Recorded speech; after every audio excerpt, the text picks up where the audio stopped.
come together in sorrow to mourn the victims of the 1994 genocide against the Tutsi in Rwanda, to stand with their families and with survivors, to reflect how now these appalling crimes became possible, and to recommit to do everything in our power to prevent these from ever happening again.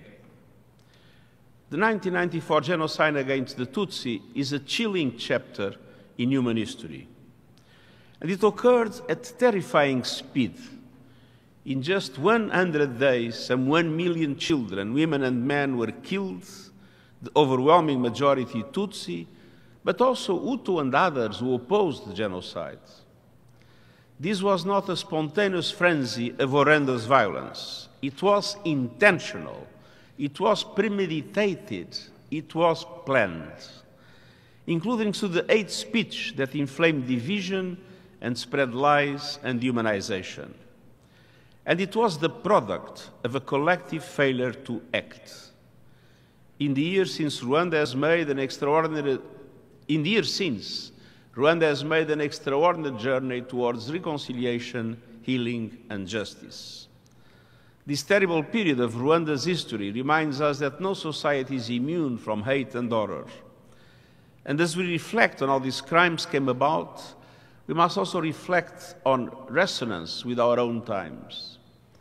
These are days of division. The narrative of them versus us is increasingly polarizing societies in the Great Lakes region and around the world. Digital technologies are being weaponized to inflame hate, stoke division, and spread lies. Across the internet, we see an alarming array of racism, misogyny, and genocide denial. We see conspiracies, untruths, and deepfakes spread at an alarming pace.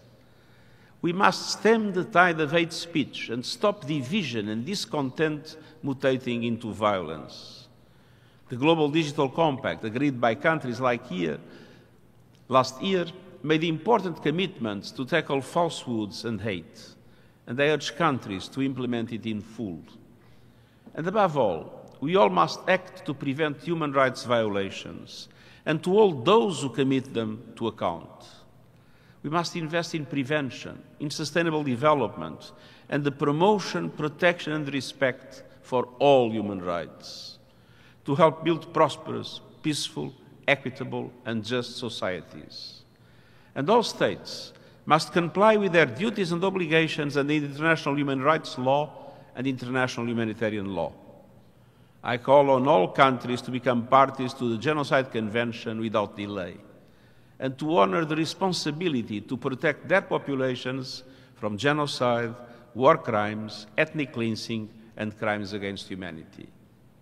Every state and every part of society must deliver on the promise enshrined in the Universal Declaration of Human Rights to promote the human rights and dignity of all. The United Nations, founded in the aftermath of genocide,